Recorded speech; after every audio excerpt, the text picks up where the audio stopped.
ကပောက်ကျန်ခန်းကြီး28ကျွန်တော်ဘလောက်ကိုကျွန်တော်ဖတ်ပြချင်လဲဆိုရင်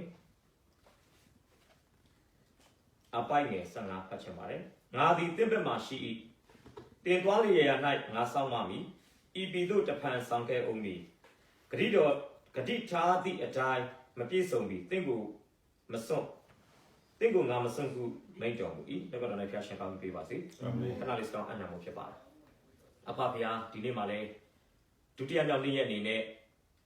ယာကုပ်ရဲ့အသက်တာကနေဒါတို့သင်ယူစရာတွေကိုလေ့လာခံယူနှလုံးသွင်းတဲ့အခါမှာမနေ့ကမဆာတကယ်ဆိုဒီနေ့မှလည်းဆက်လက်မဆာပြီးအသက်တာတည်တည်ကိုနှုတ်ကတော်အားဖြင့်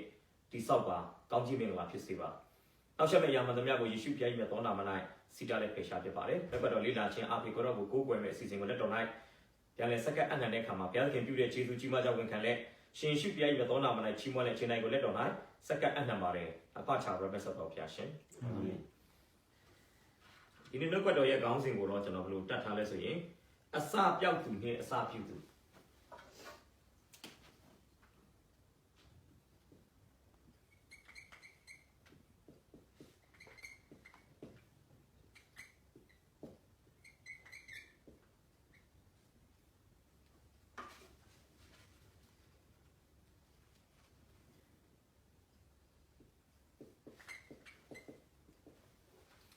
အခြေခံမဲ့ဓမ္မကျမ်းစာကတော့ကပ္ပဦးကျမ်းခန်းကြီး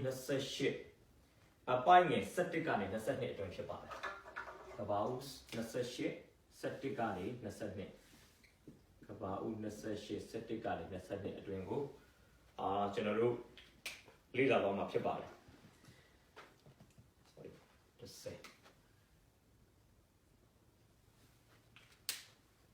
မနေ့ကကျွန်တော်ပထမဆုံးလေ့လာခဲ့တဲ့ယာကုပ်ရဲ့မိသားစုဆိုတဲ့ခေါင်းစဉ်အရာကျွန်တော်တို့ကြည့်မယ်ဆိုရင်အကိုရဲ့သားဦးအရာကိုသူလိမ်လည်ပြီးတော့မှယူခဲ့မိတဲ့အတွက်ကြောင့်အကျိုးဆက်အနေနဲ့အိမ်မှာဆက်လက်နေထိုင်မှုမဖြစ်တော့ဘဲနဲ့သူမိသားစုကိုစွန့်ခွာဖို့ဖြစ်လာတယ်။တစ်ဖက်ကနေကြည့်မယ်ဆိုရင်သူ့ကိုယ်ကသူ့အသက်ကိုရန်ရှာနေတဲ့အနေအထားဖြစ်တယ်။နောက်တစ်ဖက်ကနေကြည့်မယ်ဆိုရင်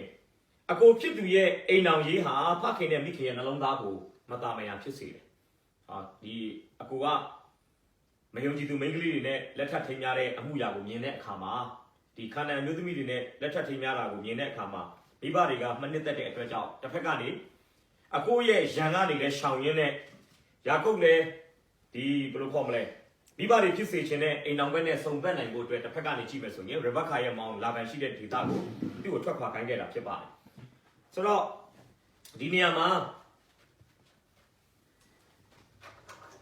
အစပြောက်သူကယာကုပ်ဖြစ်ပြီးတော့အစပြုတ်သူကဘုရားသခင်ဖြစ်ပါတယ်အစပြောက်သွားတဲ့သူကယာကုပ်ဖြစ်ပြီးတော့သူ့အသက်တာကိုအစပြန်ပြီးတော့ပြုတ်ပေးသူဟာဘုရားသခင်ဖြစ်ပါတယ်ဘာလို့ကျွန်တော်အစပြောက်လဲလို့ပြောရင်မိခင်ရဲ့အကြံပေးမှုနဲ့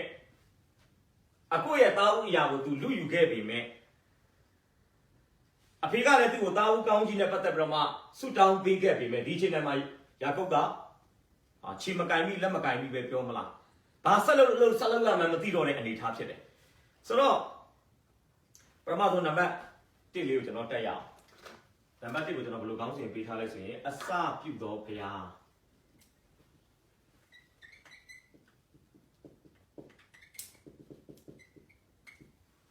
အစပြုသောဘုရားသခင်ဘုရားသခင်ကသူ့ဘောပါတတ်တာထဲမှာဘယ်လိုအစပြုလဲဆိုရင်ကျွန်တော်ကြည့်ဖို့ဖြစ်ပါတယ်ကပ္ပဦးကျမ်းခန်းကြီး28အပိုင်းငယ်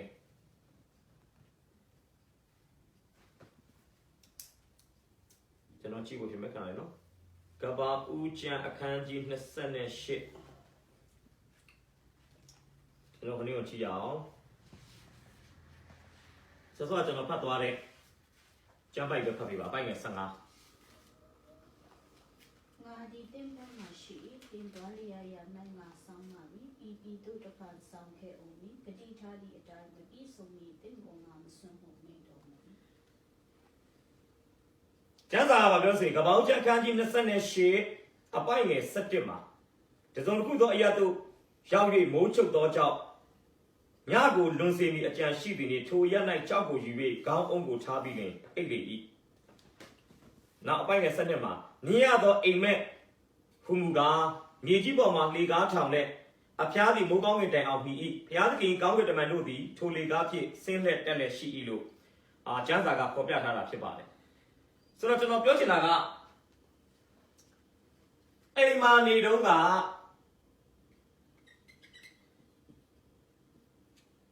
ဘုရားတရားနဲ့ပတ်သက်ရင်ယာကုပ်က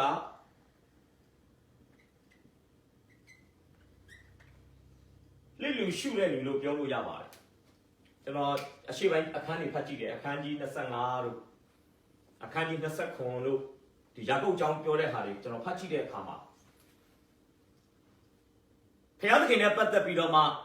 သူနဲ့ဘုရားသခင်ရဲ့ကြားထဲမှာယဉ်ဤကျွမ်းဝင်မှုပဲပြောမလားဒီဘုရားသခင်နဲ့ပတ်သက်ပြီးတော့မှသူ့ရဲ့ဆုတောင်းတဲ့အသက်တာမျိုးတွေဒါမျိုးတွေကျမ်းစာထဲမှာမှတ်တမ်းမတင်ထားဘူးပြောချင်တာကအိမ်မာနေတုန်းကဘုရားတရားနဲ့ပတ်သက်ရင်ဘုရားသခင်ကသူ့ကိုစကားပြောချင်တယ်ထင်ရှားချင်တယ်ဆိုတော့မှယာကုပ်ကပြောမယ်ဆိုရင်ဘုရားပေါ်မှာအာရုံစူးစိုက်မှုမရှိတဲ့လူတစ်ယောက်ဖြစ်တယ်အခုအချိန်မှာတော့သူကအိမ်ကနေထွက်ပြေးလာတဲ့သူတစ်ယောက်လမ်းခုလမ်းမှာဘယ်သွားမှမသိဘဲနဲ့ခုနကကျွန်တော်ပြောအပေါ်မှာပြောတဲ့အတိုင်းဆိုသူအစပြောက်နေပြီအဲ့ဒီလမ်းခုလမ်းလူနေရာမျိုးမှာသူ့အတွက်တစ်ခုကောင်းတာကဘုရားသခင်ကိုအာယုံစူးစိုက်ဖို့အကောင်းဆုံးသောအခွင့်အရေးဖြစ်တယ်တခါကကျွန်တော်တို့ကဘယ်လိုခေါ်မလဲလောကီမူရေးပြုံးလို့ရှုပ်ထွေးတဲ့အခါမှာယာကုပ်လည်းကျွန်တော်ထင်တယ်တရက်အကိုရဲ့တာဦးရာကိုဘယ်လိုလူယူရမလဲဘယ်လိုလူယူရမလဲဒါအမေနဲ့ပူပေါင်းမှုတော့မှကြံစီတာလည်းဖြစ်နိုင်တယ်နောက်သူ့ရဲ့အတွေးခေါ်ထဲမှာလည်းအကိုတာဦးဖြစ်တဲ့အပေါ်မှာသူမကြည်မနှက်ဖြစ်ပြီးတော့မှအကိုရဲ့တာဦးအရာကိုလိုချင်တဲ့အတွက်ကြောင့်သူကြံစီလှုပ်ဆောင်နေတဲ့အရာတွေကတစ်ဖက်ကနေကြည့်မယ်ဆိုရင်ဘုရားသခင်သူ့အသက်တာထဲမှာအလုပ်လုပ်ဖို့ဘုရားသခင်သူ့ရဲ့အသက်တာထဲမှာစကားပြောဖို့အခွင့်အရေးကိုယာကုပ်ကမပေးနိုင်တဲ့အနေအထားဖြစ်တယ်အခုတော့သူအမြဲတမ်းကြားနေကြအမေတန်ကိုလည်းမကြားရတော့ဘူးနောက်သူလောလောဆယ်ရင်ဆိုင်နေရတဲ့အကိုရဲ့မကြည်မနှက်ဖြစ်ပြီးနေတတ်မလားညတတ်မလားဆိုတဲ့စိုးရင်ပူပန်နေရတဲ့အနေအထားမှာမရှိတော့ဘဲနဲ့ဂန္ဓာရထဲမှာတယောက်တည်းရောက်သွားတဲ့အချိန်မှာကျွန်တော်မြင်တယ်ဘုရားကသူ့ကိုဘာလုပ်လို့ရလဲအစပြုလို့ရတခါကကျွန်တော်တို့အသက်တာမှာဒီလောကီရှုပ်ထွေးမှုတွေထဲမှာရှိနေရင်ဘုရားကစကားပြောချင်ပေမဲ့ကျွန်တော်ပတ်ဝန်းကျင်မှာရှိတဲ့အတန်တွေကစူညံနှုံးတဲ့အခါမှာဘုရားအတန်ကကျွန်တော်စီမှာဝင်ရောက်လာလို့မရဘူးတခါကကျရင်အတန်ပလန်တွေစူညံနေတဲ့လောကီလူမှုအတိုင်းဝိုင်းရဲ့အပြင်ဘက်မှာတစုံတစ်ခုသောကိစ္စကြောင့်သူများကကျွန်တော်တို့ဆွန့်ပစ်တာလည်းဖြစ်နိုင်တယ်ကျွန်တော်တို့စိတ်တက်ကြတဲ့အချိန်အလုပ်ပြုတ်တဲ့အချိန်လည်းဖြစ်နိုင်တယ်စိတ်တက်ကြတဲ့အချိန်လည်းဖြစ်နိုင်တယ်ဒါပေမဲ့ကျွန်တော်တို့ရဲ့အသက်တာကလုံးဝဘုံဘုံကျနေတဲ့အချိန်ပတ်ဝန်းကျင်ရဲ့ကိုကြီးထောက်မှမှုမရှိတော့တဲ့အချိန်ညှော်လင်းချက်မဲ့နေတဲ့အချိန်ဟာဖခင်သခင်ကိုကျွန်တော်တို့အာယုံပြန်ပြုဖို့ပါအဖြစ်ဆုံးလေဟုတ်အမှကျွန်တော်ဒီမှာရေးထားတယ်ယာကုပ်ဖတ်ကိုကျွန်တော်စီးကြည့်မယ်ဆိုရင်ကျွန်တော်မရေးပြီးတော့ဘူးเนาะသူ့အသက်က89နှစ်မိမိရဲ့မျက်စိအောက်မှာအပြောက်မခံဘူးတဲ့သားလေးတစ်ယောက်ပြန်ပြောမယ်အသက်က89နှစ်ရှိပြီတသက်လုံးအမေရဲ့ထွေးပိုက်ယူရမှုအောက်မှာမျက်စိအောက်ကအပြောက်မခံဘဲနဲ့နေကြရတဲ့သားမျက်စိမုံနဲ့အဖေကိုလိန်ညာခဲမိတဲ့သားအကိုရဲ့အသက်အန္တရာယ်ချင်းချောက်ချင်းကိုနင်းနင်းညံ့ညံ့ရင်ဆိုင်နေရတဲ့ညီလေးတစ်ယောက်မိုင်900ခရီးကိုစပြီးတော့ခရီးနေနေရတဲ့သူနောက်နိုင်ငံခြားနယ်နိမိတ်ထဲမှာဘာသာကြားများရှိရာကိုဥတည်နေတဲ့သူဘာလို့လဲခန္ဓာပြည်ထဲမှာတော့သူမိသားစုအသက်ရှင်တဲ့ဘုရားကိုကိုးကွယ်တယ်အခုခန္ဓာပြည်ရဲ့နယ်နိမိတ်ကိုကြော်တာနဲ့ဒီပါဒန်ရန်တိုင်းပြည်မှာရှိတဲ့ဘာသာကြားတွေကြားထဲမှာသူသွားနေရပြီနောက်တာရဲများကြား၌ညများကိုခြေတံလုံလုံဖြစ်ဖြတ်တန်းရသည်စဉ်းစားတော့ဟိုမှာအကောင်ပလောင်တွေအများကြီးပဲအဲ့မှာယာကုပ်ကပြောမယ်ဆိုရင်တော့ခြေတော့တလန်းနှမ်းပြီးတိုင်းတော့သူ့အတွက်အရန်တန်ဖိုးရှိတယ်ဗျာနောက်ပြီးတော့ဘာတွေ့ရလဲကြောက်ခဲကိုခေါင်းအုံပြီးကျဲညက်ချက်ကိုမော့ကြည့်နေရတဲ့သူခံစားချက်မကောင်းတဲ့သူအိမ်ကိုလိန်မိတယ်အကိုကိုအိမ်ကိုလိန်တယ်အဖေကိုညားတယ်ရခင်ကအကြံသုံးတယ်အရင်တော့သူအကြံကိုသုံးတယ်ညနေညလက်တွေအခုတော့အကြံသုံးသွားပြီအကြံသုံးတယ်လို့ပြောခါမှာသူ့မှာအကြံပြတ်သုံးသွားတာဆိုတော့ပြောချင်တာအရင်တုန်းကအကြံသုံးခဲ့တဲ့သူ အခုတော့အကြံသုံးသွားတယ်သူအကြံမရှိတော့ဘူးပြောချင်တာအရင်တော့ကတော့အာဦးရာကိုပေးခင်းနဲ့လဲလိုက်လဲခိုင်းလိုက်ပြီးတော့အကူဟန်ဆောင်ပြီးတော့အဖေရသားဦးအရာကိုယူလိုက်သူကအမေပေးတဲ့အကြံတွေသူစီကထွက်လာတဲ့အကြံတွေနဲ့ပဲသွားတယ်ခုကျတော့မဖြစ်သွားပြီလေလောကသားစကားပုံကတော့အကြံကုန်ကလုံးစားချက်အခုရာကုတ်ကဘာမှလုပ်လို့ခါကြောင့်ပြောသလိုကမ္ဘာရောက်နေတယ်တခါကကျွန်တော်တို့ရဲ့လမ်းခုလက်အတွေ့အကြုံကလည်းကောင်းတယ်ဗျလမ်းခုလက်အတွေ့အကြုံဘုံမရောက်တနေရာမှာကျွန်တော်တို့ရောက်နေရင်ယာတုကြီးတာလား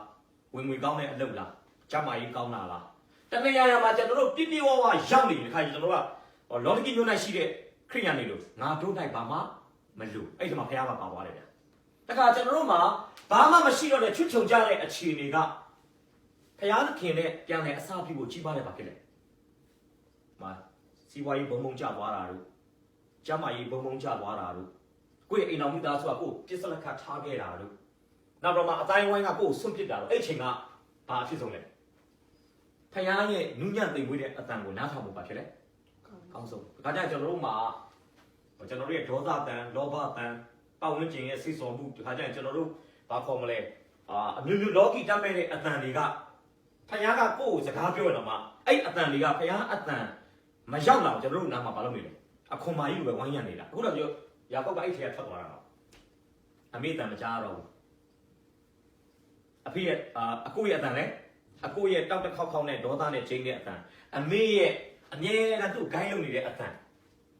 အခုချိန်မှာတော့ဘာပဲကြားတော့လဲ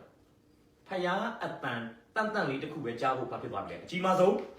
အခွင့်အရေးဖြစ်သွားပြီဆိုတော့ဒီမှာဘာတွေ့ရလဲဆိုရင်ကျမ်းစာထဲမှာကျွန်တော်ကြည့်တဲ့အခါမှာ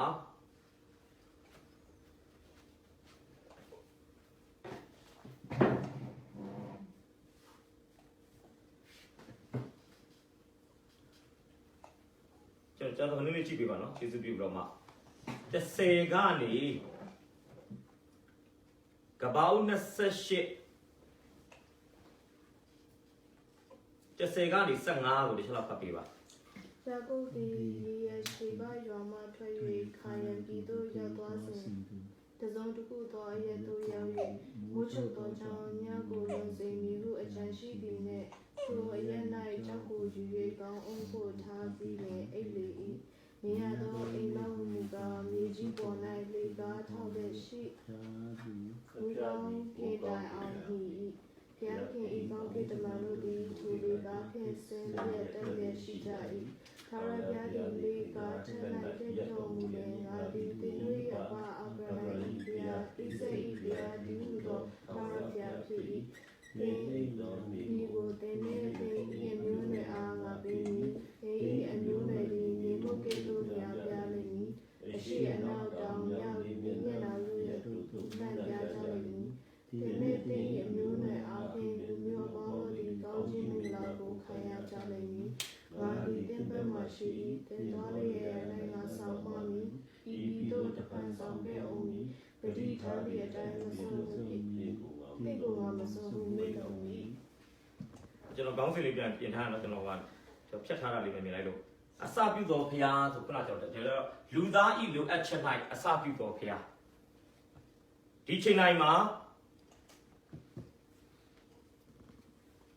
ယာကုပ်ရဲ့ဘဝအသက်တာမှာဘာဖြစ်နေလဲဟာတာဖြစ်နေတဲ့အချိန်ဖြစ်တယ်ပြောချင်တာကွက်လက်တွေများနေပြီအဲ့အချိန်မှာဘုရားသခင်ကမလုပ်လို့ရတယ်သူ့အသက်တာထဲမှာအစပြုပြီးတော့မှသူ့ကိုတူးထီလို့အကောင်းဆုံးသောအချိန်ဖြစ်ပါတယ်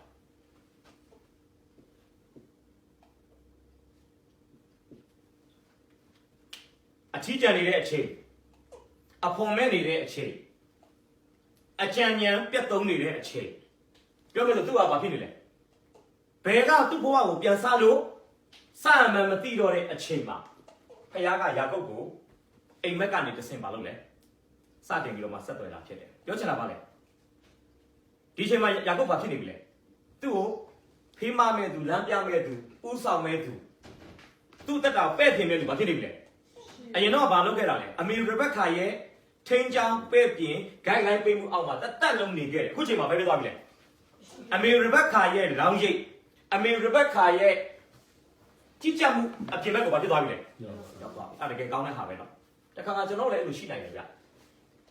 ဖယားသခင်ကြီးကြပ်လို့မရအောင်ကျွန်တော်တို့ကိုတစုံတစ်ယောက်ကမလုပ်နေလေကြီးကြပ်နေတယ်ဖယားသခင်ပဲ့ပြင်လို့မရအောင်တခါကျရင်ကျွန်တော်တို့ကိုတစုံတစ်ယောက်ကမဖြစ်လေမလူတွေပဲ့ပြင်တော့ကျွန်တော်အမှားလို့မပြောဘူးတော့ဒါပေမဲ့ဖယားရဲ့စစ်မှန်တဲ့ပဲ့ပြင်တန်ကိုမကြားနိုင်တော့အောင်တစုံတစ်ယောက်ကကျွန်တော်တို့ကိုဘလို့ခေါ်မလဲဖယားသခင်ကတော့မှပဲ့ပြင်လို့မရတော့အောင်ပဲ့ပြင်နေပြီဆိုရင်တော့ဒါကြီးမားတဲ့အန္တရာယ်ပဲဒါကြောင့်မိဘကသားသမီးကိုပဲ့ပြင်တယ်ဗျမိဘသားသမီးကိုပဲ့ပြင်တဲ့အရာကသားသမီးဖယားကိုမမြင်နိုင်တော့တော့အောင်ကိုဖယားကိုအာမကိုနိုင်တော့အောင်ကိုဖယားအတန်ကိုမကြားဖြစ်နိုင်တော့အောင်ကိုဖြစ်ပြီဆိုတော့အဲ့ဒါအန္တရာယ်ဟုတ်ပြီယာကုပ်ကကြောက်စရာကောင်းတယ်နော်အကြီးတွေငယ်နဲ့ဂျုံခံရမယ်ဆိုရင်နှုတ်ပတ်တော်ရတဲ့အမေကမင်းရဲ့ကိုယ်နေရာမှာအစားထိုးပြီးတော့မှလိန်လေပြီးသားဦးအရာကိုသွားအဖေစီမှာသွားယူပါလို့အကြံပေးတဲ့အခါမှာကျွန်တော်စဉ်းစားကြည့်တယ်ဘာဖြစ်သွားပြီလဲယာကုပ်ဘုရားတန်မှာဖြစ်လဲအမေတန်ပဲကြားတယ်ဒါကျွန်တော်လည်းတစ်ခါကြားရင်ကျွန်တော်ကြားနေတဲ့အရာပါလေအခုဒီမှာယာကုပ်ကောင်းတာဘာဖြစ်သွားလဲဖိုးတုံညာဖြစ်သွားပြီပြောမဆိုရင်မိဘအိမ်မှာနေခဲ့တုန်းကရှိခဲ့တဲ့အရာတွေအားလုံးကအဖြစ်စီးခံလိုက်ရပြီပြောမဆိုယာကုပ်အသက်တာအတိုက်ပြတ်သွားတယ်လို့ပြောရင်မမှားဘူးဗျာသူ comfort zone ထဲကနေဘာဖြစ်သွားပြီလဲတခါကျရင်မိဘအတိုင်းဝိုင်းကပေးတဲ့တက်တာရှိတဲ့မင်းနမိတ်ဟာဒီမှာသူ့အတွက်ဆိုရင်ဒါ comfort zone လို့ပြောလို့ရတယ်နော်ဟောအမေကတစ်ချိန်လုံးသူ့ကိုဖေးမနေတာဒီအပြင်ဘက်ကိုထွက်သွားတဲ့အခါမှာဘုရားသခင်ကသူ့ကိုဘာလုပ်လို့ရလဲ training ပေးလို့ရတယ်ဒါတခါကျရင်လေကျွန်တော်တို့ဘယ်လိုခေါ်မလဲဘုရားသခင်ကျွန်တော်အသက်တာထဲမှာအလုတ်ဆလုပ်လို့မရအောင်ဖြစ်နေတဲ့ကျွန်တော်တို့ရဲ့အနေအထားကိုဘာဖြစ်ဖို့လုပ်လဲဖယားကိုအာကိုတတ်တဲ့အသက်တာဖယားကိုမျက်ရည်မျက်ခွက်နဲ့ဖက်တွေလို့ရတဲ့အသက်တာမျိုးဖြစ်ဖို့ကတခါကျရင်ကျွန်တော်တို့ကကိုရှိနေတဲ့ atmosphere ရဲ့အပြင်ဘက်ကိုဘာဖြစ်လဲအဲ့လိုပြောတော့အိမ်တောင်းပါလို့ကျွန်တော်ပြောမှာမဟုတ်နော်အိမ်ထဲမှာနေပြီးမဲ့တခါကျရင်အခြေအနေဘာဖြစ်နိုင်လဲကြောင်းနိုင်တယ်အခုဆိုအခြေအနေပြောင်းသွားပြီလေကျွန်တော်တို့မိသားစုလေးယောက်မစည်းရုံးတော့ဘူးအရင်တော့2ယောက်ဖြစ်ပြီအခုဆိုဘာဖြစ်လဲအေးတော့ကလည်းတတ်ချင်တယ်အမေကလည်းအဲ့ဒါကိုကြည့်ပြီးတော့နင်းညစိတ်မကောင်းဘူးဗျအဖေကလည်းညီကို2ယောက်ရဲ့ပြဿနာကြားထဲမှာအိမ်ကပျော်စရာမကောင်းတော့အဲ့ပျော်စရာမကောင်းတဲ့ဟာကြီးကသူအပြင်ကိုထွက်လာဖို့ဖြစ်သွားတယ်သူအတိုက်ပြတ်သွားတယ်အဲ့အပြင်ကိုထွက်လာခြင်းအပြင်ဖယားကသူ့ဘဝကိုတနည်းအားဖြင့်အစ္စရေလလူမျိုးသူကလည်းဆင်းသက်လာမှာဟုတ်အဲ့ဒီဖယားသခင်ရဲ့အကြံစီတော်ကြီးကိုယာကုပ်ရဲ့အသက်တာမှာအစပြုကိုဖယားသခင်ဘက်ကကြီးမားတဲ့အခွင့်အရေးပါဖြစ်တယ်ရသွားတာဖြစ်တယ်ဒါခါကျရင်ဖခင်ကကျွန်တော်တို့ကိုဒီလိုမျိုးကျွန်တော်တို့လိုအပ်ချက်မှာအစာပြုဖို့အတွက်ဘယ်လောက်တောင်စောက်ရမလဲဒီစဉ်းစားဖို့ဖြစ်တယ်တခါကျွန်တော်ကဘာဖြစ်နေလဲယာကုပ်အိမ်မှာတွေ့ကတ်တယ်လို့ပဲကျွန်တော်တို့အိမ်မှာတွေ့ကတ်တယ်ကျွန်တော်တို့ရဲ့ဘာခေါ်မလဲ comfort zone အဲ့ချက်မှာကျွန်တော်ကဖခင်အတန်နဲ့စိတ်ဝင်စားဘူးလူတွေကတွမ်းမှုအောက်မှာသွားတာသွားတက်လာတက်တယ်ကဲဒုတိယတစ်ချက်ကိုကျွန်တော်ကြည့်မယ်ဒီမှာကျွန်တော်မရေးပြတော့ဘူးနော်ဒုတိယတစ်ချက်ကျတော့ဂျေဇုတော်ပြည့်အစာပြုတော်ဖခင်နံပါတ်1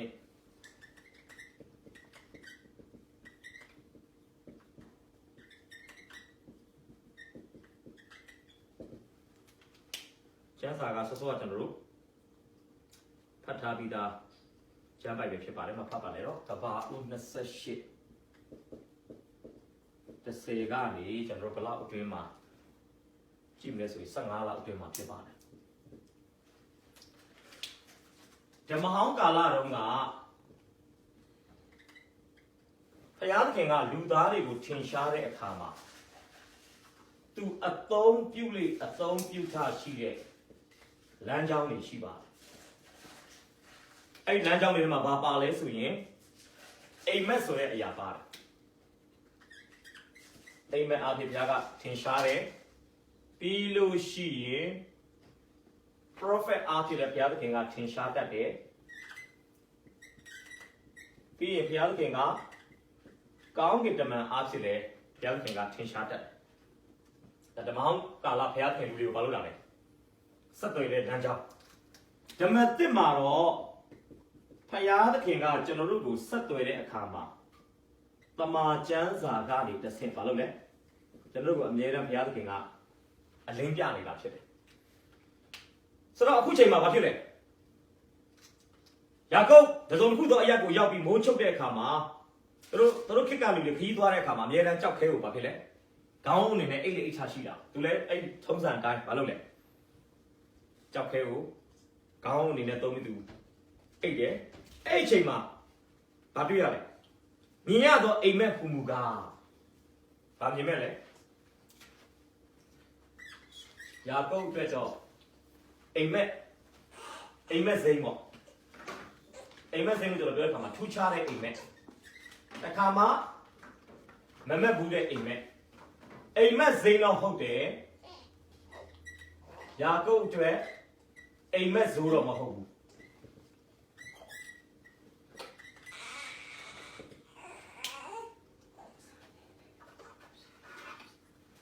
တစ်ခါမှမမက်ဘူးတဲ့အိမ်မက်ဖြစ်တဲ့ကြောင့်အိမ်မက်စိမ်းတော့ဟုတ်ပါတယ်ဒါပေမဲ့ဘဝအသက်တာကို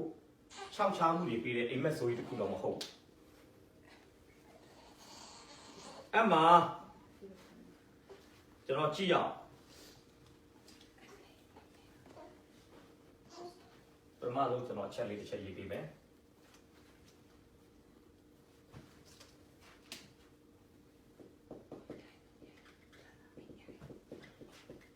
ဘုရားသခင်သည်အစပြုသူယာကုပ်ဘက်ကဘုရားကိုစပြီးဆုတောင်းခြင်းနဲ့ဆက်သွယ်တာပုတ်ပဲနဲ့ဘုရားသခင်ကအိမ်မက်မှာဒီကောင်းကင်တမန်လေးဆင်းလက်တက်လက်ရှိတဲ့လေကားကြီးကိုပြခြင်းအဖြစ်ယာကုပ်ဘဝအသက်တာကိုစပြီးဘုရားသခင်ဘက်ကဆက်သွယ်တာဖြစ်ပါတယ်ကျမ်းစာထဲမှာဘုရားသခင်အစပြုတဲ့ကျမ်းပိုက်တွေကျွန်တော်ပေးခြင်းတယ်1ယော49 1ယော49ဖတ်ပြပါ2ယောဟန်15 16ယောဟန်15 16ပြီးလို့ရှိရင်ဧဖက်5နှစ်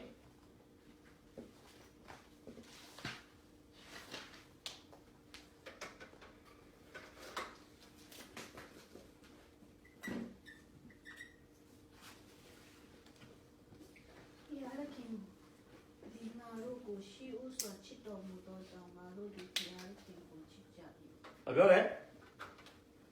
တမန်တော်ရှင်ယောဟန်ကဘာပြောလဲဖယားကငါတို့ကိုဘာဖြစ်လဲဟုတ်တယ်ဒီမှာကျွန်တော်စကားလေးနဲ့ပဲရေးလိုက်မယ်ဖယားကကျွန်တော်တို့ကိုစချစ်တယ်ချစ်ချင်းနဲ့ပတ်သက်လာရင်လေလူသားကဖယားကိုစချစ်တာမဟုတ်ဘူးလေဖယားကလူသားကိုဘာလုပ်လဲကဲယောဟန်15 16ဖယားကကျွန်တော်တို့ကိုစရွေးကောက်တယ်တို့ဒီငါကိုရွေးကောက်ကြတယ်မဟုတ်ငါဒီတင်တို့ကိုရွေးကောက်တယ်တင်တို့ဒီတွား၍တည်ကြည်တော့အတူတူတည်ရမယ်အကြောင်းဒီငါဤနာမအမှုကိုအမိပြု၍ခမဲတော်မှာတောင်းသမျှတို့ကိုရမယ်အကြောင်းတင်တို့ကိုမှခံထားဟုတ်ပြီစချစ်တာလည်းဖယားပဲခရစ်တော်၌ကျွန်တော်တို့ကိုစတင်ရွေးကောက်တာလည်းဘယ်သူပဲလဲဖယားပဲကဲစစက်ကတ်တာလည်းဖယားပဲဖြစ်ခရစ်တော်ဒီငါတို့ကိုချစ်တော်မူသောအဖြစ်ဘုရားသခင်ရှိတော်မူမွေးကြိုင်သောအနတ်ရှိစီခြင်းကကိုစက်ကပ်၍ရပူစော်တဲ့ငါတို့အတွက်စွန့်တော်မူသည့်မိကိုတင်တို့သည်မိတ္တာတရား၌ကျင့်နေကြလော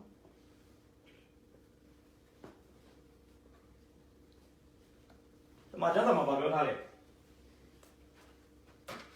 တခါကကျွန်တော်တို့ကဘယ်လိုထင်တတ်လဲမိမိရဲ့ကိုယ်ခန္ဓာကို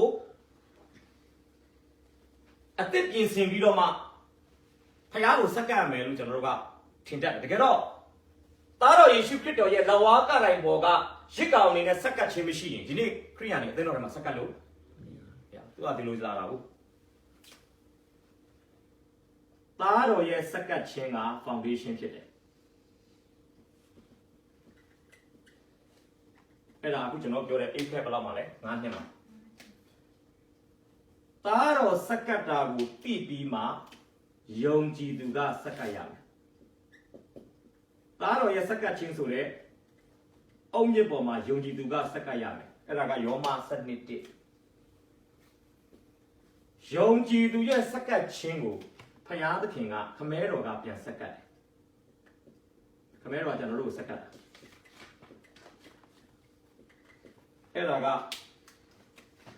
600အခန်းကြီး16အပိုင်ငယ်9မှာဖြစ်ပါတယ်ကျွန်တော်တို့ဒီ3ခုနဲ့ခရိယာန်တတ္တမှာသွားတာအထီးရောက်ဆုံးလို့ကျွန်တော်နားလည်တယ်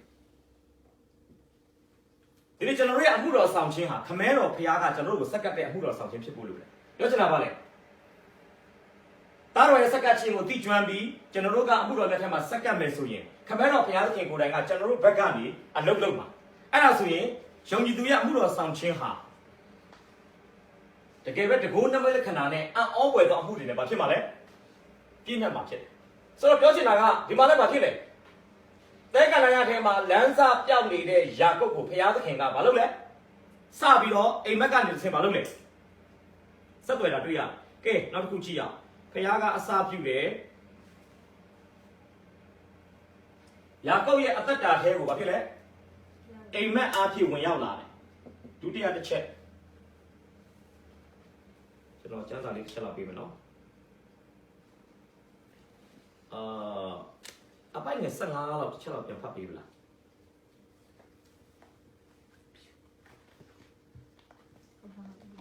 ကဘာဦး2816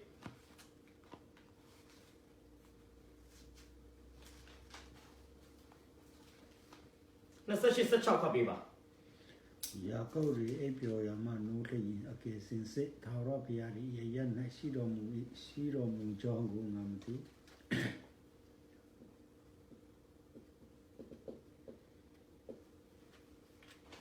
ဒုတိယတစ်ချက်လေးကျွန်တော်ရေးပေးခြင်းနဲ့ဤအရ၌ရှိတော်ဖရာ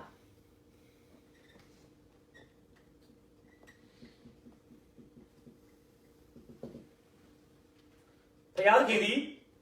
အစာပြုသူဖြစ်တယ်ဤရ၌သူကဘာပြောထားလဲကပောင်း28ခဏဖတ်16နော်ဟုတ်ပြီအဲ့ဒါဆိုလည်းနည်းနည်းရှင်းပြခြင်းနဲ့သူတို့ခေတ္တကဘယ်လိုရှိလဲဆိုရင်ဖျားတွေအားလုံးကနေရာအသေးမှာပဲရှိတယ်ဥပမာကျွန်တော်ပြောမယ်ကိုလံဘီယာမှာရှိတဲ့ဖျားသည်ကိုလံဘီယာမှာရှိနေတဲ့အချိန်မှာပဲမိတ်ဆွေနဲ့ကျွန်တော်ကိုစောင့်ရှောက်လို့ရတယ်ကျွန်တော်ဂျော်ဂျီယာကိုထွက်လာပြီဆိုရင်အဲ့ကိုလံဘီယာမှာရှိတဲ့ဖျားကကိုလံဘီယာမှာပဲကြံခဲ့တယ်ဒါအဲ့ဒီခေတ်ယာကုပ်တို့ခေတ်ရဲ့အနေထားသူတို့ဘယ်လိုရှင်လဲသူတို့ကိုးကွယ်တဲ့ဘုရားသည်သူတို့ဒေသမှာပဲကြံခဲ့တယ်အခရီးထွက်လာပြီဆိုရင်ဘုရားသူတို့နဲ့ဘာဖြစ်လဲမပါလာတော့ဘူးလို့ခံစားတာဒါဘုရားသခင်ကသူ့ဘာပြောလိုက်တာယာကုပ်မဟုတ်ဘူးငါဟာမင်းအိမ်မှာတော့ရှိတဲ့ဘုရားလည်းဖြစ်သူလို့အခုမင်းလမ်းမှာရောက်နေတဲ့အချိန်လည်းမလုပ်လဲရှိအားကြောင့်သူအဲ့ရနိုးလာတဲ့အခါမှာအိမ်မက်ကနိုးလာတဲ့အခါမှာဘာဖြစ်လဲအေးရနဲ့ဘုရားသခင်ရှိတယ်ဆိုပြီးသူအယံဝမ်းသာဒါကျွန်တော်ဒီနေ့ပြောချင်တာကျွန်တော်တို့နှစ်သက်အနေနဲ့ပြောမှဆိုရင်2018မှာရှိတဲ့ဖရားဟာ2019ဆိုတဲ့ဤအရက်မှာလည်းမလုပ်လဲရှိတယ်ဒါသူတို့ခေတ်ရဲ့ theology အဲ့လိုဖြစ်နေတာသူတို့ခေတ်ရဲ့ပါလဲဖရားကိုသိကြတဲ့ဓမ္မပညာဖရားသခင်ကနေရာတိုင်းမှာမရှိဘူးသူတို့ခေတ်မှာသူတို့ယုံကြည်တာဖရားကတရွာမှာရှိတဲ့ဖရားဒီအဲ့တရွာကနေရွေ့သွားရင်မပါလာတော့ဘူးဗျအဲ့ချိန်ကလူတွေကဘာဖြစ်သွားပြီလဲအထီးကြံပေါ်မဲ့အခုဒါကြောင့်ဒီနေ့ပြောတော့ဖရားဒီဤအရက်ဆိုတဲ့ဒါတော့ကျွန်တော်ရောက်နေတဲ့နေ့ရက်ဖြစ်မယ်4ရက်နေ့ဒီဇင်ဘာ4ရက်နေ့တောက်ကြနေ့ကျွန်တော်တို့ဤရက်2019ဤရက်မှာလည်းဗာသိလဲရှိတခါကျွန်တော်တို့ကဖယားသခင်ကိုအတိတ်မှာထားခဲ့တယ်ဗျတခါဖယားသခင်ကိုကျွန်တော်တို့ကအနာဂတ်မှာပို့ထားတယ်ဖယားသခင်ကိုကျွန်တော်တို့ကပြစ္ဆုတ်ပံမှာတော့ဗာဖြစ်လဲမရှိတကယ်သူပြဿနာနော်အမှကျွန်တော်ကျမ်းစာထဲမှာအဲ့လိုလွဲချော်ခဲ့တဲ့ပုံကိုတယောက်ရှိတယ်မာတာဆိုတာသူအကြောင်းနည်းနည်းလေးဒီမှာဒီသင်ခန်းစာနဲ့ဆက်ဆက်တဲ့အတွက်သူ့အကြောင်းလေးဆိုတော့နည်းနည်းလေးပြောချင်တယ်ယာကုပ်တော့မဟုတ်ပြီမဲ့သူ့အကြောင်းကိုနည်းနည်းဖော်ပြပေးချင်တယ်ရှင်ကခေဝင်ကျမ်းခန်းကြီး7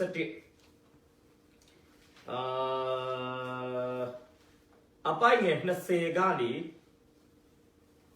29ယောဟန်7:20ကနေ29ယေရှုကြလာတော်မူကြောင်းကိုမာသသည်ကြား၏ကိုရောကိုခရီးဥကျပြုတ်ချင်းလာသွား၏မာရိမူကအိမ်၌ထိုင်လက်နေရဲ့၏မာသကသခင်ကိုရောရှိတော်မူရင်ကျမ၏မောင်မတည်ပါယခုတည်လက်ရှိတော်လဲကိုရောသည်ဘုရားသခင်ကိုဆုတောင်းတော်မူသမျှအတိုင်းဘုရားသခင်ပေးတော်မူမည်ကိုကျမသိပါသည်ဟုလျှောက်၏ယေရှုကလည်းတင်း၏မောင်သည်ထမြောက်လိမ့်မည်ဟုမိန့်တော်မူ၏မာသကလည်းနောက်ဆုံးသောနေ့တည်ဟူသောထမြောက်ရာကာလ၌သူသည်ထမြောက်လိမ့်မည်ကိုကျမသိပါသည်ဟုလျှောက်၏ဟုတ်ပြီကျေးဇူးတင်တယ်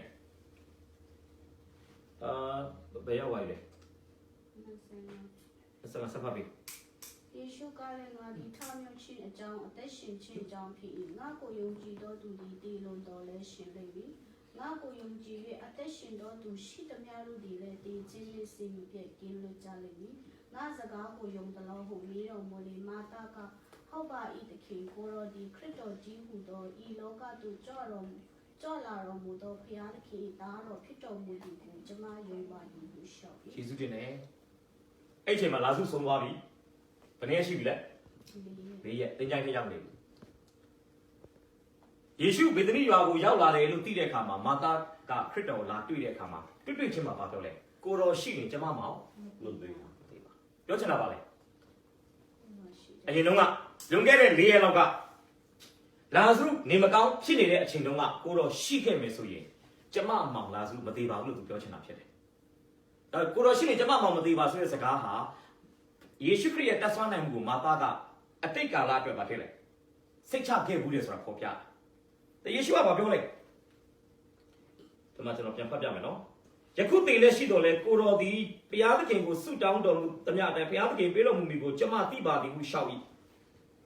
ယေရှုကလည်းသင်မောင်သည်ထားပြောက်လိမ့်မည်ဟုမိန့်တော်မူ၏မာသကယေရှုကိုပြစ္ဆုတ်ပံမှာစိတ်ချလို့ဒီစကားပြောနေတာမဟုတ်ဘူးယေရှုကဘာပြောလဲနင့်မောင်ဆုံးပြီမဲ့ဘာဖြစ်လဲထားပြောက်လိမ့်မယ်အဲ့ကြမှာဘာလဲနောက်ဆုံးသောနေ့ဒီဟုသောထားပြောက်ရာနေ့၌သူသည်ထားပြောက်မယ်ယေရှုရဲ့တက်ဆွမ်းနိုင်ခြင်းကိုဟိုအတိတ်ကိုအနာဂတ်ကိုရွှေ့ပြလိုက်တယ်အဲ့ထားပြောက်ရာနေ့ဆိုတာကတိုးနဲ့စိတ်ခွဲပြီးတဲ့အချိန်လောက်ဓမ္မဟောင်းတကယ်တော့မာရိမာသတို့ဆိုတာဓမ္မဟောင်းတတ်ရှင်းသူတွေမှာပါတယ်လို့ပြောလို့ရတယ်အဲ့ဒီအချိန်ပေါ့ဒါမှနောက်ပိုင်းမှာတော့ကျွန်တော်မြင်တယ်ဒီတမန်တော်ဝတ္ထုခန်းကြီးနှစ်ပေတကုတ်တွေနဲ့တန်ရှင်းသောဝိညာဉ်ဆင်းသက်လာတဲ့အချိန်မှာတို့ယုံကြည်သူဖြစ်ထားတဲ့ဆိုရင်တော့တို့လည်းအသင်းတော်အထဲမှာပါဖြစ်လေ။ဒါပေမဲ့အခုခရစ်တော်နဲ့တို့စကားပြောနေတဲ့အချိန်ကခရစ်တော်ကလည်းမအသက်ပါဖြစ်လေ။မဆုံးသေးတော့ပါလေဓမ္မဟောင်းမရှိသေးတယ်။ဓမ္မဟောင်းအချိန်ဖြစ်တဲ့အတွက်ကြောင့်ဓမ္မဟောင်းမှာရှိတဲ့လူတွေရဲ့ယုံကြည်မှုကတော့တို့ထားနိုင်မဲ့အချိန်ကပဲအချိန်နဲ့ဒီတိုးနဲ့စိတ်ခွဲပြီးတဲ့အချိန်နှစ်တစ်ထောင်မစခင်မှာ Old Testament စိတ်လို့ခေါ်တဲ့ဓမ္မဟောင်းတန်ရှင်းသူတွေထားမြောက်မှာ။အဲ့ဒီအချိန်လေးကိုတော့သူယုံကြည်တယ်ဗျ။ပြောချင်တာဘာလွဲနေလဲအတိတ်မှာအတိတ်အတွက်ခရစ်တော်စိတ်ချတယ်အနာဂတ်အတွက်ခရစ်တော်စိတ်ချတယ်ခရစ်တော်ရဲ့တက်ဆွမ်းနိုင်မှုပြစ္ဆုတ်ပံအတွက်သူကတတိမထားမိတာအခုဒီမှာလည်းပါဖြစ်လိုက်ခန္ဓာဒီမှာတုံးကတော့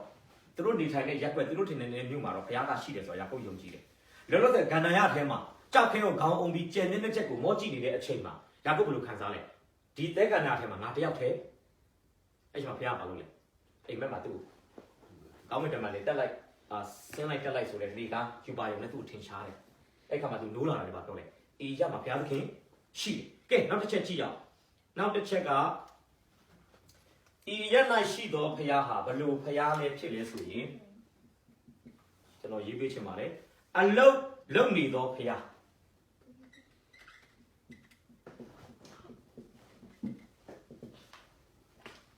ကပောင်း28တော့ကျမ်းစာလေးပြရှင်တယ်ဘုရားကကျွန်တော်တို့နဲ့အတူရှိုံပဲရှိတာမဟုတ်ပဲနဲ့ကျွန်တော်တို့အတွက်ကျွန်တော်တို့အဘိုးအလုံးငါအလုံးလုံနေတဲ့ဘုရားဖြစ်ပါတယ်ကျမ်းစာလေးတစ်ချက်ကျွန်တော်ကြည့်အောင်အပိုင်ငယ်15ကပောင်း28 15ငါ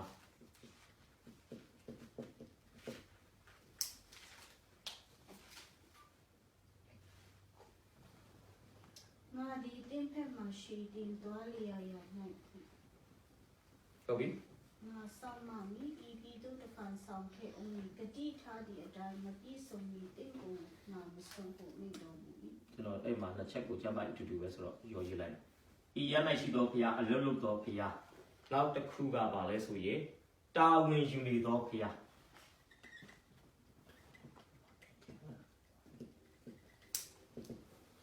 ကျမ်းပိုက်ကတော့28 15ပဲဖြစ်ပါတယ်ဘာလို့လဲ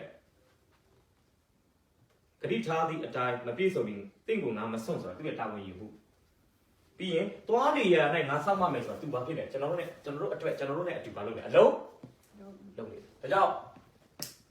ဘုရားသခင်သည်ယာကုပ်ရဲ့လုံအပ်ချက်ရှိတဲ့အချိန်မှာယာကုပ်ကိုစတင်ဆက်သွယ်တယ်ဘုရားသခင်ကကျေးဇူးတော်အားဖြင့်အစပြုတယ်ဘုရားသခင်ရဲ့ကျေးဇူးပြုမှုမှာဘာပါလဲ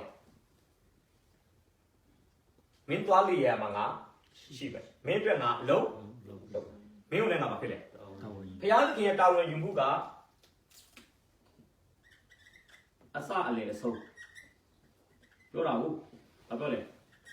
ဒီတိုင်းပြည်ခန္ဓာပြည်ကိုပြန်ရောက်တဲ့အထိဒီမှာပါတယ်လေဖတ်ပြမယ်ဤပြည်တို့တဖန်ဆောင်ခဲ့အောင်မယ်စဉ်းစားတော့အခုသွားမဲ့ပြည်ကိုလည်းပို့မယ်ပြီးရင်ဘာပြောလဲယာကုပ်ကိုနောက်ပိုင်းကျွန်တော်ကဘာဦးချမ်းခန်းကြီး32နောက်ပိုင်းလေးလာကြည့်ရင်သူဧကမုတ်ချပဲခန္ဓာပြည်ပါဖြစ်လေသူ့ဖေးစက်မစိုးခင်မှာပြန်ရောက်လာတယ်တော့ဘုရားကဘာဖြစ်တာလဲဂတိတီဒါကြောင့်ကျေးဇူးတော်နဲ့တကယ်တော့ယာကုပ်ဒီကျေးဇူးတရားကိုတောင်း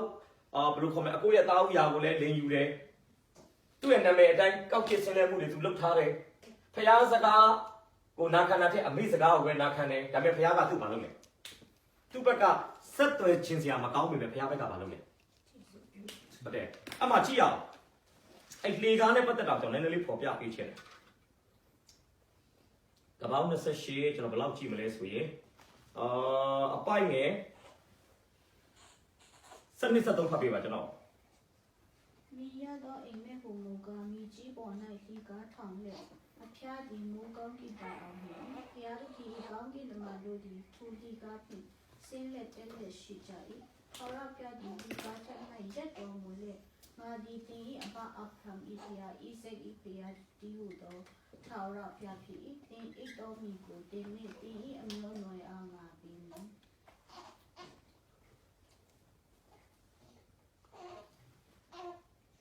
လေကားကဘာကိုရင်ညွှန်းလဲဆိုရင်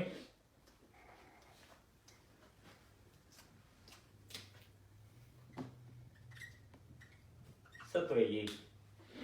ကျွန်တော်အားလုံးသိပါတယ်တနေရာနဲ့တနေရာကူးလူသွားလာဖို့အတွက်လေကားတွေလိုအပ်တယ်ဆက်သွယ်ရေးဆက်သွယ်မှုပေါ့နောက်လေကားကဘာကိုပြောချင်တာလဲဆိုရင်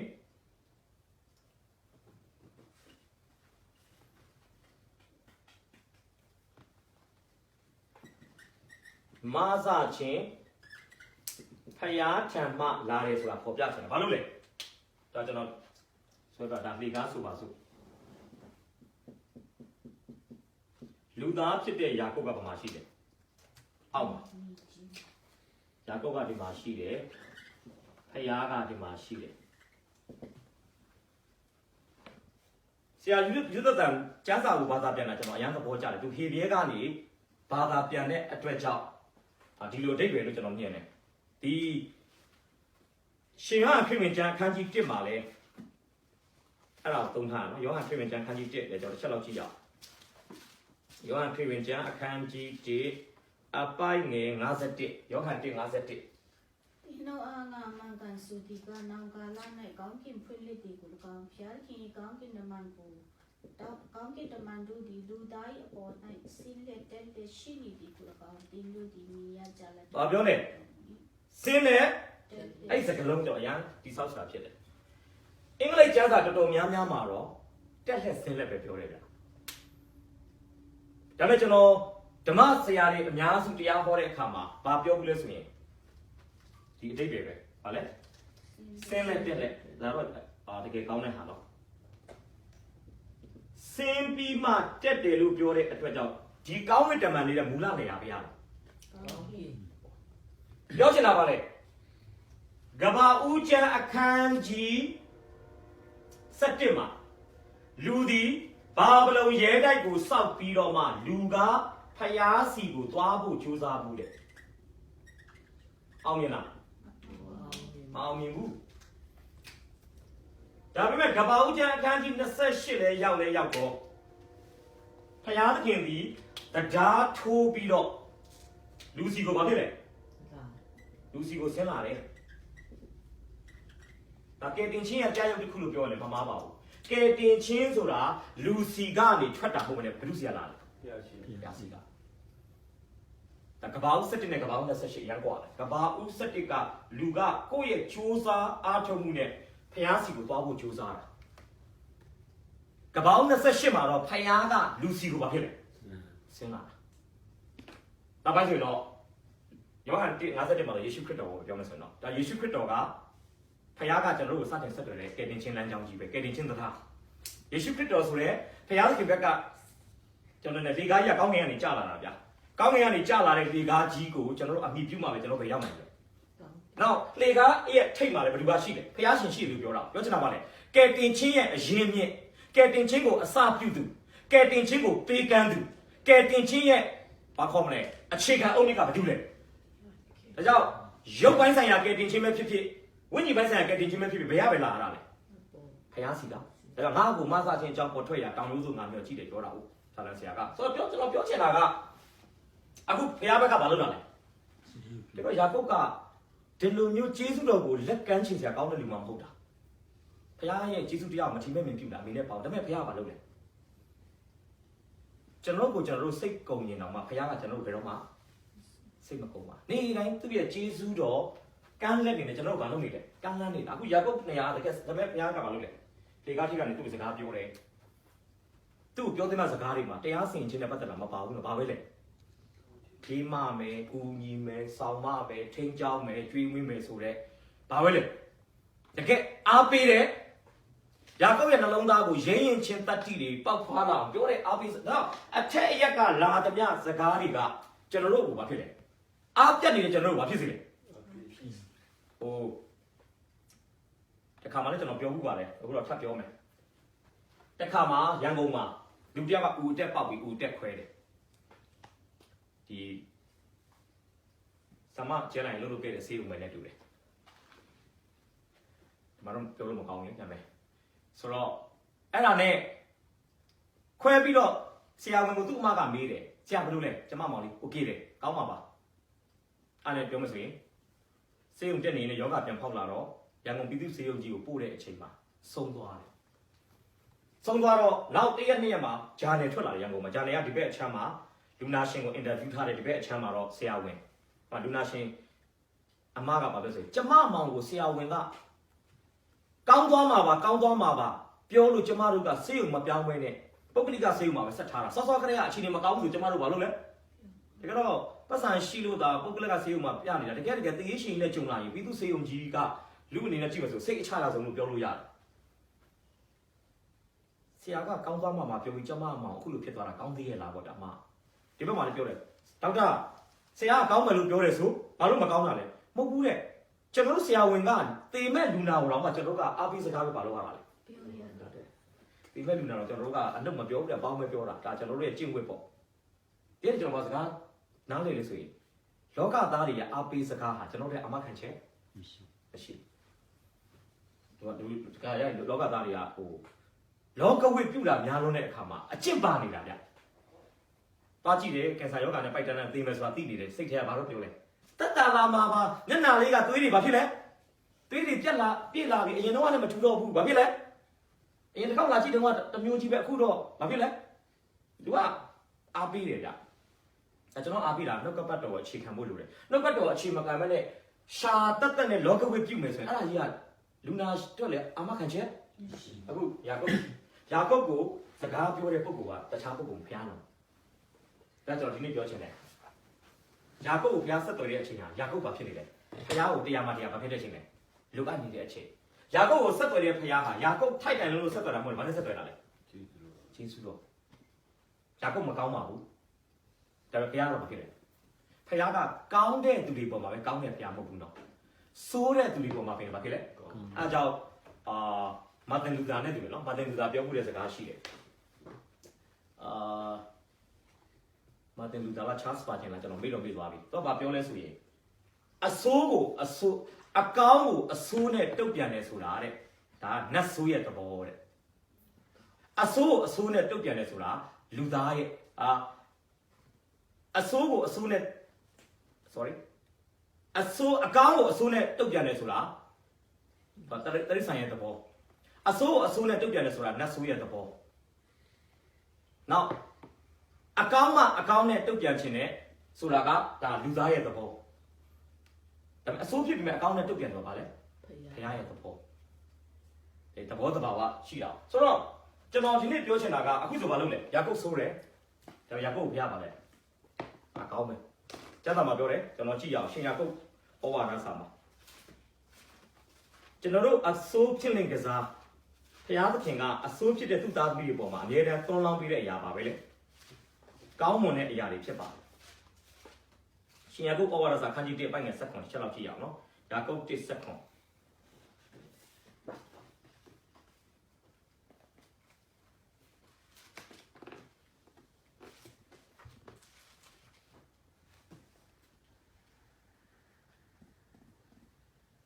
ဖတ်ပြီးပါ ကောင်းမြတ်ဆုံးသောဆုကျေးဇူးရှိသမျှတို့သည်အလင်းတို့၏အဖထံတော်ကသက်ရောက်သည်ဖြစ်၍အထက်ရမှလာကြ၏ထိုအဖသည်၍ရောတိမ်ငိမ့်ခြင်းမရှိပြောင်းလဲခြင်းအရေးနှင့်ကင်းလွတ်တော်မူ၏ တော့ဘုရားစီကပါပဲလေမှားနေတဲ့လူအတွက်လည်းဘုရားကအကောင်းပဲစိုးနေတဲ့လူအတွက်လည်းအကောင်းပဲကောင်းနေတဲ့လူအတွက်လည်းပါပဲလေ ကောင်း မကောင်းပဲဒါကြောင့်ဘုရားသခင်ကမကောင်းတဲ့ယာကုပ်ပေါ်မှာပါနေပြီလေအကောင်းတွေတုံးလောင်းပေးတာဖြစ်တယ်ကဲဒါဆိုနောက်တစ်ချက်ကြည့်ရအောင်ကျွန်တော်တို့နံပါတ်3ကိုကျွန်တော်ဘယ်လိုကောင်းစဉ်ပေးခြင်းလဲဆိုရင်ဘယ်လိုပေးထားလဲဆိုရင်အစပြုသောဘုရားအားတုတ်ပြန်သောယာကုပ်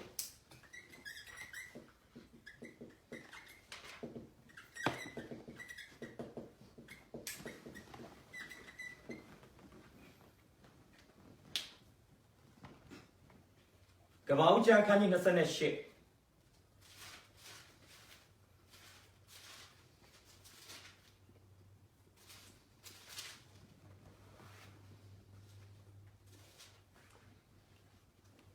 ကပ္ပဦး28ကျွန်တော်ဘယ်လောက်ကြည့်မလဲဆိုရင်ခဏနော်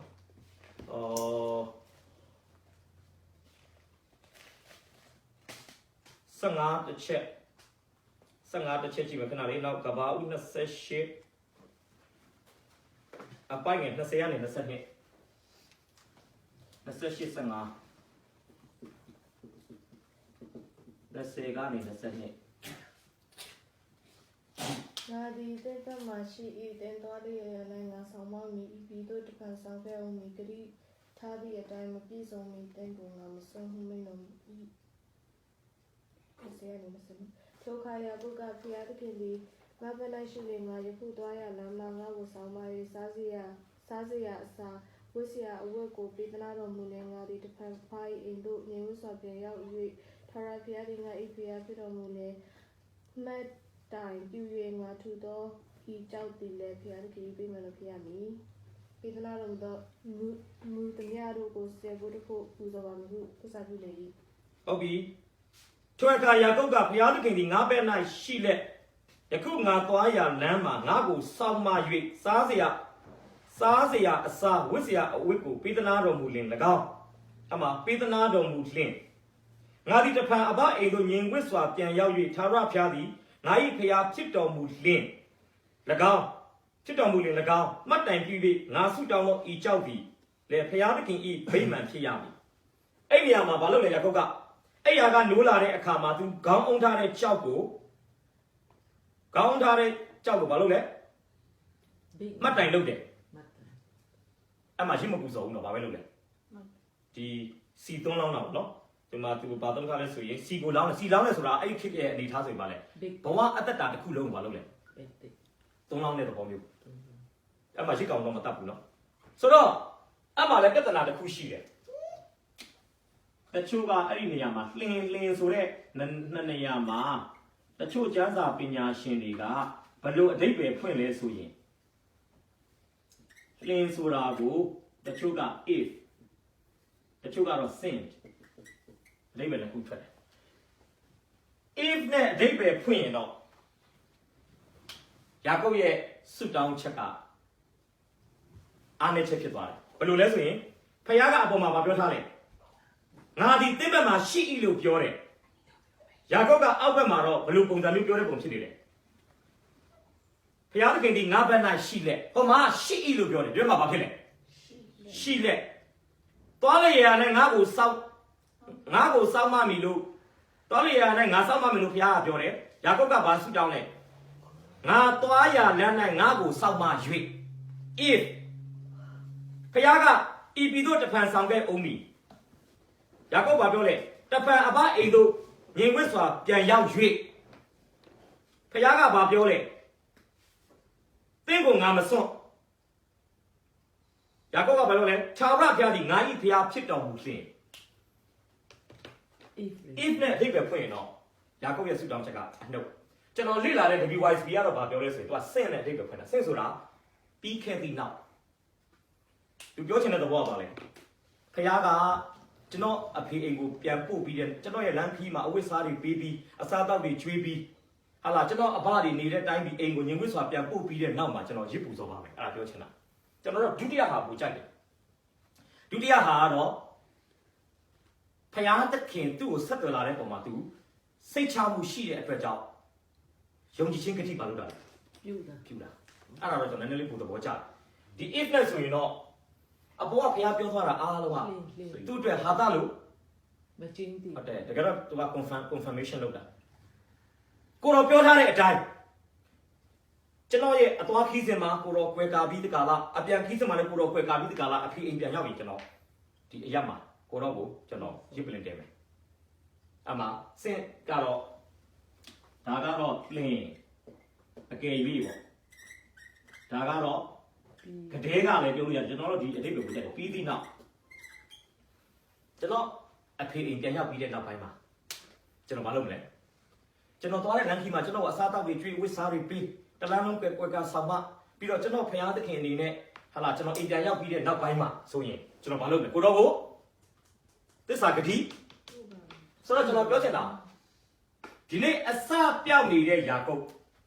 ဖျားနဲ့တွေ့တဲ့အခါမှာသူ့မှာအစပါဖြစ်သွားတယ်ရှိသွားတယ်ဒါကြောင့်ကျွန်တော်ပြောတာအနာဂတ်ပြောက်နေတဲ့သူဖျားနဲ့တွေ့ရင်အနာဂတ်ရှိလာမယ်မျောလင်းချက်မေ့နေတဲ့သူဖျားနဲ့တွေ့ရင်မျောလင်းချက်ရှိလာမယ်ဘလို့အဆုံးသတ်ရမှန်းမသိဘဲနဲ့ဝိလေကြောင်ကဖြစ်နေတဲ့သူဝင်ကဘာထဲမှာရောက်တဲ့သူဖျားနဲ့တွေ့ရင်ဘာဖြစ်လဲကိုယ့်ရဲ့တေချာတဲ့အဆုံးသတ်ကိုဘာဖြစ်လဲဒါကြောင့်ချစ်တော်မိတ်ဆွေတို့လက်ွက်တော်နဲ့ဒီနေ့အားပေးခြင်းတဲ့အရာကအိမ်ကထွက်ပြေးလာတဲ့ယာကုပ်တီတဲကန်တန်းအထဲမှာဘာဖြစ်နေလဲအစပြောက်နေပါပဲယာကုပ်ရဲ့အစပြောက်နေခြင်းဒီပင်လေဖျားသခင်အစပြုဖို့အတွက်ကြီးမားတယ်ဘာဖြစ်လဲဒါကြောင့်ကျွန်တော်တို့ရဲ့အစပြောက်ခြင်းဆိုတဲ့ဆိုးရွားသောအခြေအနေဒီဖျားသခင်အတွက်အစပြုခြင်းဆိုတဲ့ကောင်းမွန်တဲ့အခြေအနေတစ်ယောက်ကိုဖန်တီးဖို့အတွက်ကြီးမားတယ်ဘာဖြစ်လဲဟုတ်တယ်ဒါကြောင့်ကျွန်တော်တို့ရဲ့အနှုတ်သဘောဆောင်တဲ့အခြေအနေတွေဟာအပေါင်းသဘောဆောင်တဲ့ဖျားသခင်ရဲ့လုပ်ငန်းကြီးစတင်ဖို့အတွက်အကောင်းဆုံးသော situation အခြေအနေဆိုတာကျွန်တော်ဒီနေ့ဖော်ပြပေးခြင်းပါတယ်။ကြားတာထဲမှာကြည့်ပါ။ဘုရားသခင်ဒီတစုံခုသောအလုပ်ကိုအစပြုမယ်ဆိုရင်လူတွေကိုတုံညအဆင့်ထိပါလုပ်လိုက်တယ်။ဝိတ်လျှော့လိုက်တာ။ပြီးတော့မှမလုပ်လဲ။အဲ့ဒါအလုပ်စားအခုယာကုပ်ကကြောက်သွားလို့အိမ်တော့ကတော့မေမေသားအမေရှိဘာမဆိုဖြစ်တယ်။အခုချိန်မှာတော့သွားပြီ။အမေခေါ်စရာလက်ခံတာမှမရှိတော့ဒါပေမဲ့ဖခင်ကသူ့ဆိုင်ရလို့လေ။ဒါကျွန်တော်လည်းဒီခါကျရင်တာသမီတွေကိုလည်းဖျားကိုအားကိုးရကံမှမသိအောင်မိဘကတာသမီရဲ့လိုအပ်ချက်ကိုအခါခတ်သိဖြစ်စီပေးလွှန်းရင်လည်းနည်းနည်းတော့ဖြစ်တယ်အဲဒါကျွန်တော်တွေ့ဦးတဲ့မိတ်ဆွေတယောက်ရဲ့အမျိုးသမီးဆိုရင်သူကလေးတွေပစ္စည်းတစ်ခုတောင်းတယ်ပတ်စံရှိတယ်ဝယ်ပေးလို့ရတယ်ဒါမှမဟုတ်ဖျားကိုဆူတောင်းကလေးတွေတောင်းတယ်ဖျားကိုညတိုင်းလိုက်လို့ဝှရှင်းမှာအတိုင်းတာတစ်ခုဒီဆူတောင်းပြီးတဲ့အခါမှာမလုပ်လဲအဲ့သူတို့ဟလာနင်တို့ဆူတောင်းထားတယ်လူကနေကြည့်မယ်ဆိုတော့သူဝယ်ပေးတာဘာလို့ဖျားကိုဆူတောင်းတယ်ကလေးတွေဘာဖြစ်အောင်လ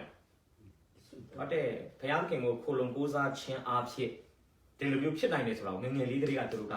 တာသမီကိုတုံသင်ထားတာဖြစ်တယ်မဟုတ်ရင်တော့ဘာဖြစ်သွားနိုင်လဲတခါကနိုင်ငံတော်အစိုးရကလည်းဘုရားနေရာမှာဝင်ယူလိုက်တဲ့အခါမှာလူတွေကဘာဖြစ်သွားလဲငါတို့နိုင်ဘာမှမလူအဲ့ဒါကြောက်စရာရမ်းကောင်းတယ်နော်ဒါကြရင်ဟိုဆေးလူလည်းအစိုးရကဆေးပေးနှုတ်မလူလည်းအစိုးရနှုတ်မပေးအကုန်လုံးပေးလွန်အားကြီးတော့တခါကြရင်ငါတို့ဘာမှဘာကျေးဇူးတော်ချီးမွမ်းမလဲဘာမှချီးမွမ်းစရာမရှိဘူးအားလုံးဘာဖြစ်လဲတချို့သူ Facebook မှာဘယ်လိုရေးလဲရှန်ထွက်နေတာပဲငါတို့အသက်တာကရှန်ထွက်နေတာပဲအဲ့ရှန်ထွက်တာကဖျားခင်နဲ့ချိတ်ဆက်မှုမပါတဲ့ရှန်ထွက်မှုဆိုရင်တော့အဲ့ရှန်ထွက်မှုမရှိတော့ရင်ရက်ကလေးဆံပြပါဖြစ်နိုင်တယ်ကျွန်တော်ကဘလောက်ပဲရှန်ထွက်ဘလောက်ပဲရှာထွက်ဖျားပုံမှာဘာလို့လဲစင်ရချင်းအတွေ့အကြုံကျွေးဝချင်းအတွေ့အကြုံတွေထဲမှာရှင်ဘောလူပြောသလိုအရရလိုက်ရှိတဲ့အရာရာမှာငါသင်ယူမိပြီဆိုတဲ့ဘလောက်ပဲစင်ရဘလောက်ပဲချမ်းသာကိုတော်နဲ့အတူဆိုတဲ့တမာတရားပေါ်မှာကျွန်တော်တို့ကအုပ်ရချဖို့လိုတယ်အဲ့ဒါမဟုတ်တော့မဖြစ်နိုင်ဘူးဖေဒါကြောင့်ဒီကုန်းချုပ်မယ်ဆိုရင်ဒီနေ့ကျွန်တော်လူသားတွေတစုံခုတော့အကြောင်းကြောင့်ဖြစ်သွားနိုင်တယ်ခရိယန်တက်တာမှာအစပြောက်တဲ့အချိန်တွေရှိနိုင်တယ်အဲ့ချိန်တိုင်းမှာဘယ်သူကအစပြုတ်နေလဲမိတ်ဆွေအစတစ်ထောင်ပြောက်အောင်တော့ဘုရားကအစတစ်ထောင်အစပြုတ်နိုင်တယ်ဟာလေလုယာဒါကြောင့်မိတ်ဆွေဘလောက်ပဲအစပြောက် အဲ့အစပြောက်တာနဲ့ပဲမရပ်ပဲနဲ့ငါအစပြောက်နေတဲ့အချိန်မှာကိုတော့အစပြုတ်နိုင်တယ်ဆိုတဲ့ယာကုပ်သက်တာပေါ်မှာဘုရားပြုတ်ခဲ့တဲ့အမှုတွေကိုပြန်လည်သတိရပြီးတော့မှနေ့စဉ်သက်တာမှာအစပြောက်တဲ့ကျွန်တော်တို့ရဲ့နေ့ရက်တွေမှာပြန်အစပြုပြီးတဲ့ဘုရားသခင်ကိုကိုးစားခိုလုံခြင်းအဖြစ်ဘာလာအသက်ရှင်ကိုကျွန်တော်တို့ကတော့အားပေးတိုက်တွန်းအားပေးချင်ပါတယ်။ရောက်တိုင်းမှာဘုရားရှင်ကောင်းကြီးပေးပါစေ။ခဏလေးဆုတောင်းအနံ့ကြပါစို့။